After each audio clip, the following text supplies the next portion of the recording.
सचिन पायलट जी, उत्तम रेड्डी जी,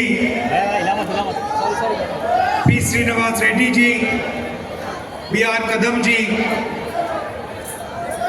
stage पे senior नेता,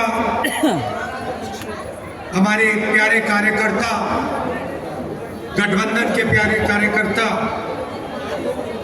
भाई और बहनों, प्रेस के हमारे मित्रों, आप सबका यहाँ बहुत बहुत स्वागत, नमस्कार। कैसे आप लोग? कांग्रेस के कार्यकर्ताओं का मूड कैसा है? सुनाई नहीं दे रहा भाई? ठीक है बब्बर शेर, आप हमारा मैसेज जनता तक पहुंचाते हो और बाकी पार्टियां जो गठबंधन में हैं उनके भी कार्यकर्ता मैसेज पहुंचाते हैं। तो शुरुआत में सारा भाई विचारधारा से करना चाहता हूं। ये दो विचारधाराओं की लड़ाई है। एक तरफ कांग्रेस पार्टी, इंडिया गठबंधन और दूसरी तरफ बीजेपी और आरएसएस। लड़ाई संविधान की है। अब मैंने सुना कुछ दिन पहले प्रधानमंत्री ने कहा कि ये जो संविधान में अपने हाथों में पकड़ता हूं ये खाली है। तो मैं उनको कहना चाहता हूं, नरेंद्र मोदी जी, आप इस संविधान को समझे नहीं हैं। इस संविधान में सिर्फ हिंदुस्तान की आवाज नहीं है, इस संविधान में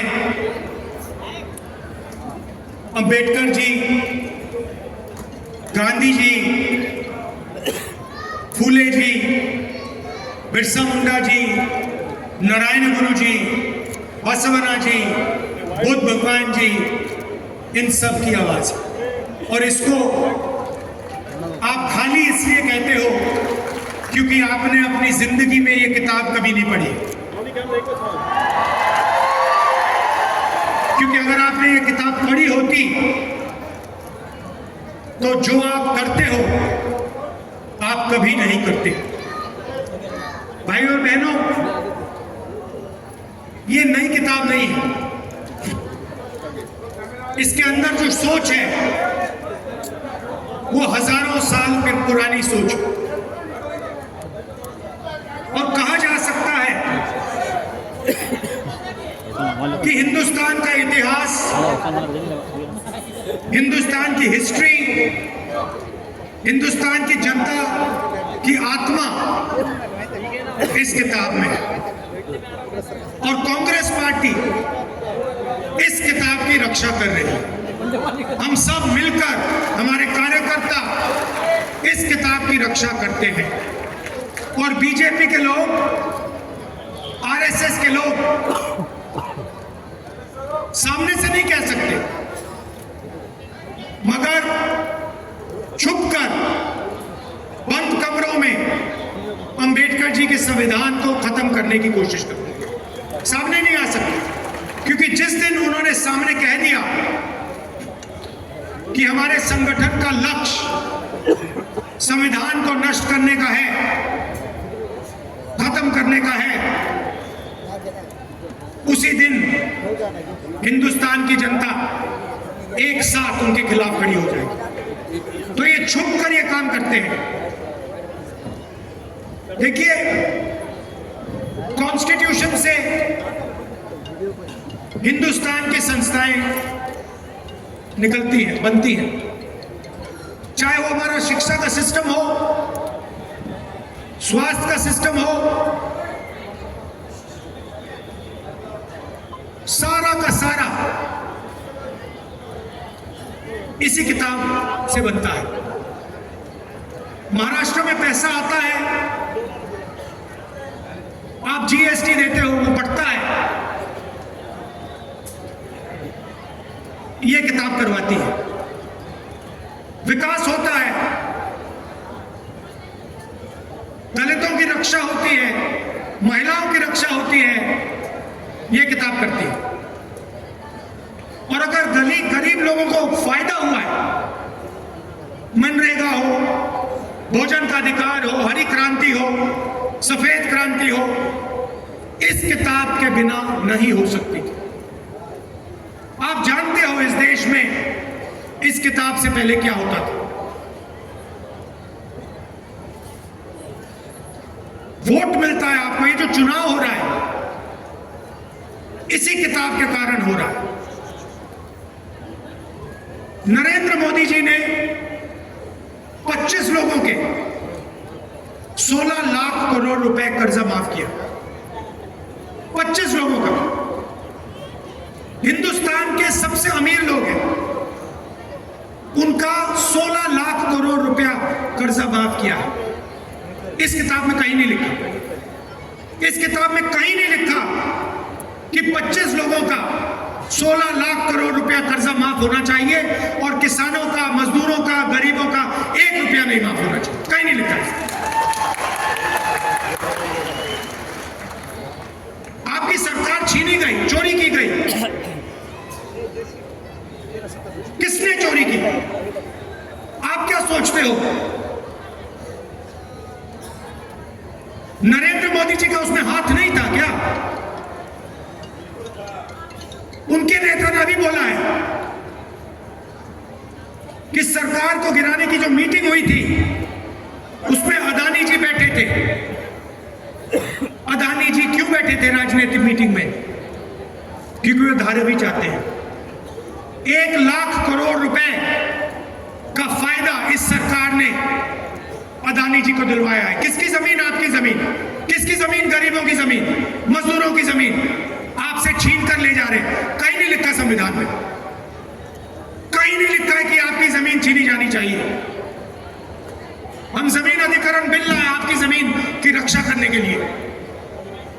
तो नरेंद्र मोदी जी, बीजेपी के लोग बड़े बड़े भाषण देते हैं और फिर 24 घंटा इसको खत्म करने की कोशिश करते हैं। ये विचारधारा की लड़ाई। एक तरफ संविधान, मोहब्बत, आदर, भाईचारा, दूसरी तरफ नफरत, हिंसा, अहंकार और इसको खत्म करने की कोशिश। ये लड़ाई चल रही है और इस लड़ाई में आप सब शामिल हो। 4000 किलोमीटर हम चले। क्या जरूरत पड़ी? क्यों जरूरत पड़ी? यात्रा का नाम भारत जोड़ो यात्रा। एक ही नारा दिया हमने, नफरत के बाजार में मोहब्बत की दुकान खोलनी है। ये जहां भी जाते हैं नफरत फैलाते हैं। एक प्रदेश को दूसरे प्रदेश से लड़ा देंगे। मणिपुर जाइए, जाके देखिए वहां क्या हुआ है। आज तक हिंदुस्तान का प्रधानमंत्री मणिपुर नहीं जा सकता और ना गए। इतिहास में नहीं हुआ ऐसे कि हमारे प्रधानमंत्री एक प्रदेश में जो चल रहा है 1.5 साल के लिए वहां गए नहीं। एक धर्म को दूसरे धर्म से लड़ाएंगे, एक जात को दूसरी जात से लड़ाएंगे, बांटने का काम करेंगे और धन 20-25 लोगों के हवाले करेंगे। देश में बेरोजगारी है, महंगाई बढ़ती जा रही है। अदानी को, अंबानी को कोई नुकसान नहीं हो रहा, उनका धन बढ़ता जा रहा है।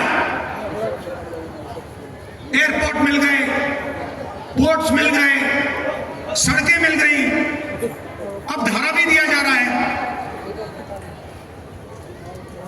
नुकसान आपका है, नुकसान सोयाबीन के किसान का है, नुकसान मजदूर का है, नुकसान बेरोजगार युवा का है।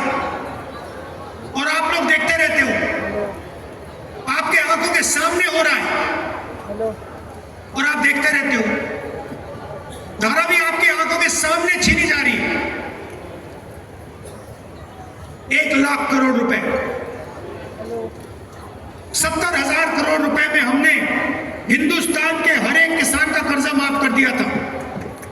70,000 करोड़ रुपए में हिंदुस्तान के हर किसान का कर्जा माफ कर दिया। उतना पैसा अदानी को सिर्फ मुंबई में दिया जा रहा है।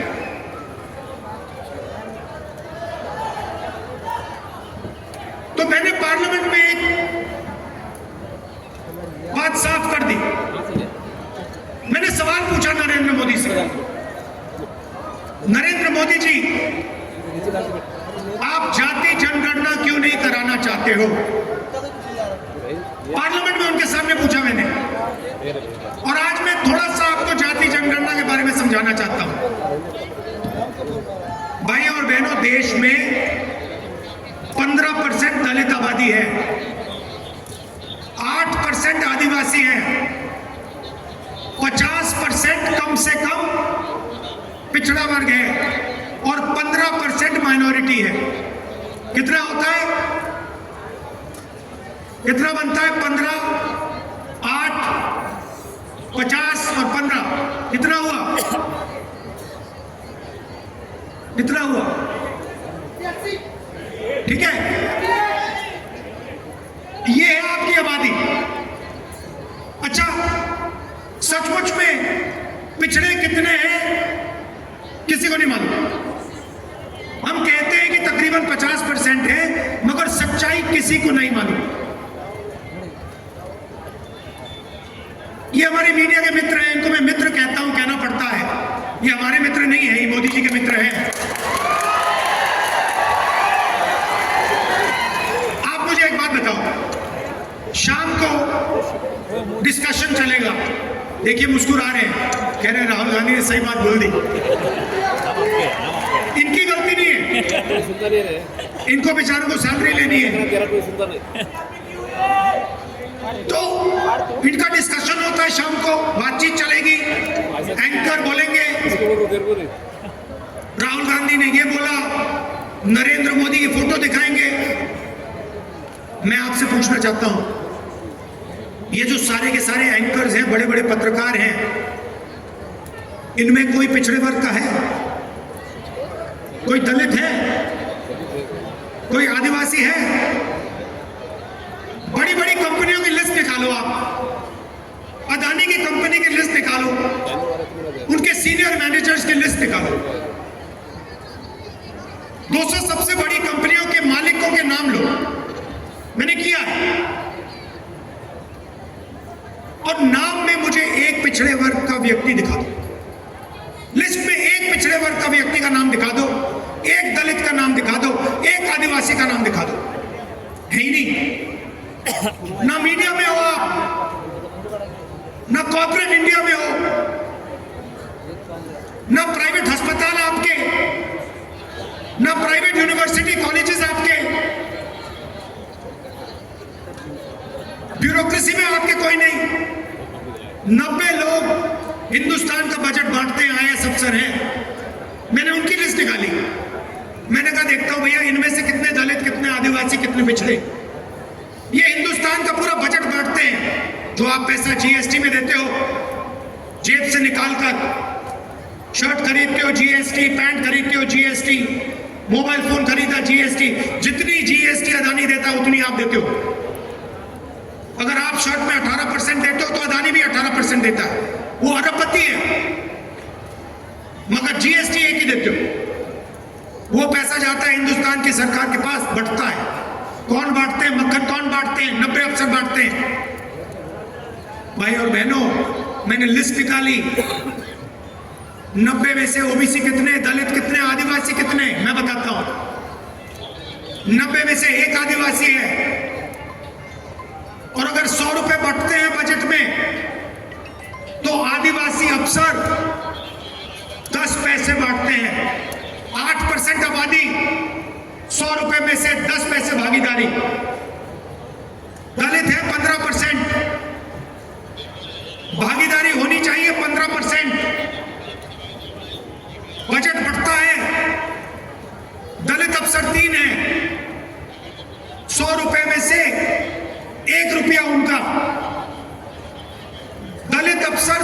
में से 1 रुपया बांटता है। आबादी 15%, भागीदारी होनी चाहिए 15%। 100 रुपए में से 1 रुपया, 1%। और हमारे पिछड़े भाई जो है 50% उनकी आबादी है, पता नहीं शायद 50 है, 55 हो, 60 भी हो सकती है। उनके 3 अफसर बैठा रखे हैं। और जिनकी 50% आबादी है, 50% आबादी है, 100 रुपए में से 5 रुपए उनके, 100 रुपए में से 5 रुपए उनके। आबादी 50% से कम नहीं है, भागीदारी 500 में से। तो अगर आप दलितों, आदिवासियों, पिछड़ों को जोड़ दें तो 100 रुपए में से 6 रुपए 10 पैसे आपके।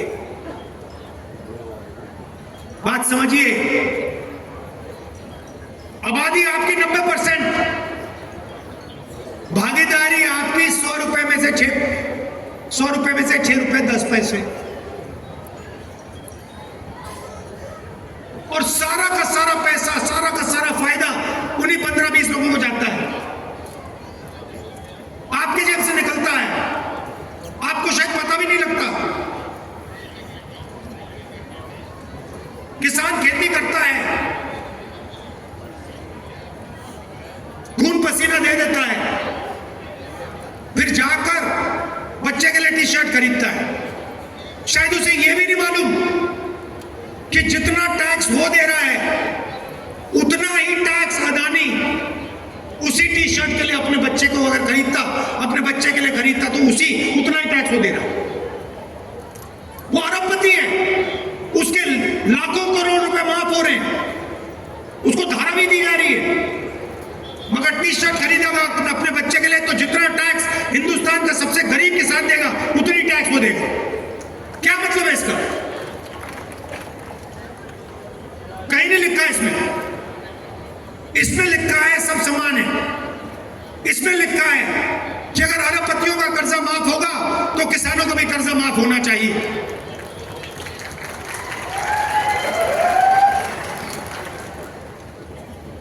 तो ये फर्क है। काम वो 15-20 लोगों के लिए करते हैं। अच्छा, महाराष्ट्र की सरकार चला रहे हैं, सुना है, मैंने सुना है महाराष्ट्र की सरकार चल रही है। तो मुझे आप बताइए, अगर महाराष्ट्र की सरकार चल रही है तो वेदांता फॉक्सकॉन का जो सेमीकंडक्टर प्लांट है, 1.5 लाख करोड़ रुपए का प्लांट, लाखों रोजगार देने वाला प्लांट, महाराष्ट्र से गुजरात कैसे चला गया? अगर महाराष्ट्र की सरकार चल रही है तो टाटा एयरबस हवाई जहाज मैन्युफैक्चरिंग प्लांट 1.8 लाख करोड़ रुपए का प्लांट, जिससे 10,000 युवाओं को रोजगार मिलता, वो गुजरात कैसे चला गया? अगर महाराष्ट्र की सरकार चल रही है तो जो आईफोन बनाने का प्लांट था, जो यहां आया था 2 लाख करोड़ रुपए का, 75,000 युवाओं को रोजगार देने वाला, वो गुजरात कैसे चला गया? अगर महाराष्ट्र की सरकार चल रही है तो बल्क ड्रग पार्क 3,000 करोड़ रुपए का, जो 80,000 महाराष्ट्र के युवाओं को रोजगार देता, वो गुजरात कैसे चला गया? अगर महाराष्ट्र की सरकार चल रही है तो गेल का जो पेट्रोलियम प्रोजेक्ट था 60,000 करोड़ रुपए का, 21,000 युवाओं को रोजगार देने वाला प्रोजेक्ट, वो गुजरात कैसे चला गया? आपने क्या गलती की है कि आपके सारे के सारे प्रोजेक्ट, सारे के सारे रोजगार दूसरे प्रदेशों में जा रहे हैं? आप में क्या कमी है? क्या आप ये काम नहीं कर सकते?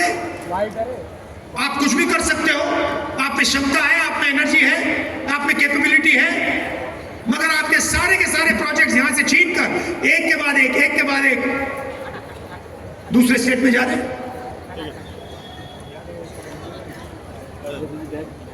धारावी को अदानी जी के हवाले कर दिया।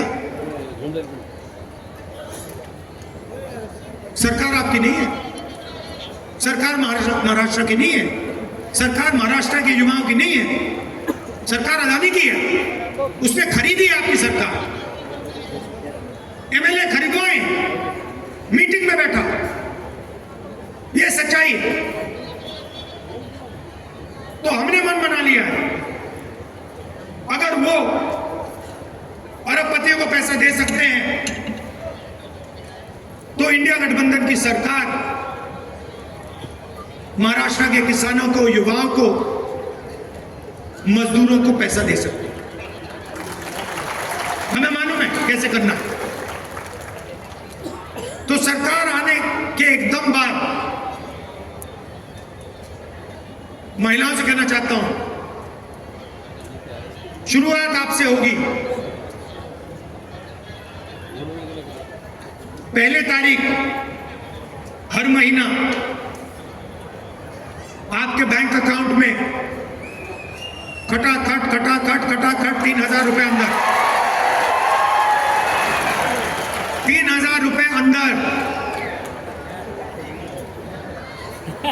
दिसंबर, जनवरी, फरवरी, मार्च, अप्रैल में आप उठोगी, सुबह उठोगी, बैंक अकाउंट देखोगी, चेक करोगी, 3,000 रुपए अंदर। और उसके बाद अगर आप दुकान जाना चाहती हो बस में, तो जब आप बस के अंदर जाएंगे आपको पता लगेगा कि इंडिया गठबंधन की सरकार ने आपका बस टिकट फ्री में कर दिया और आपको पूरे महाराष्ट्र में घूमने के लिए 1 रुपया नहीं देना पड़ेगा।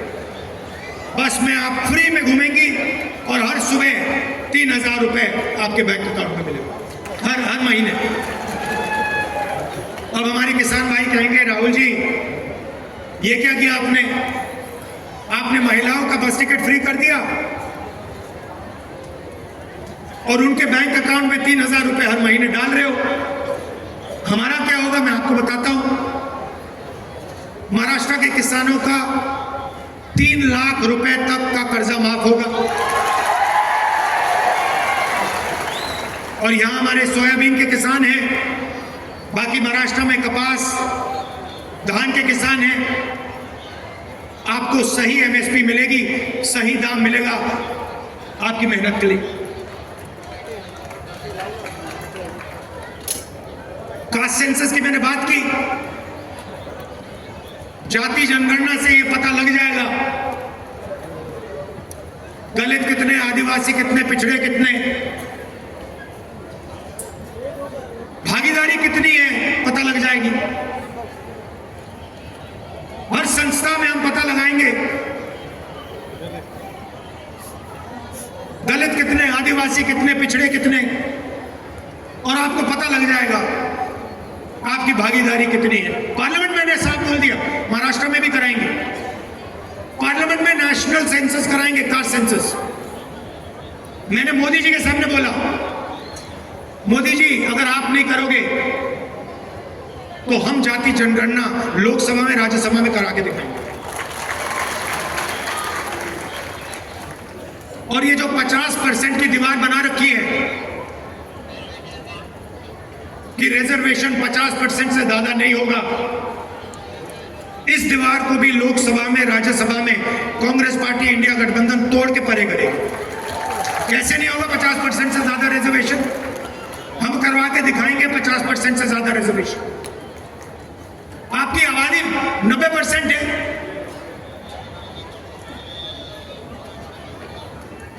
भागीदारी भी होनी चाहिए।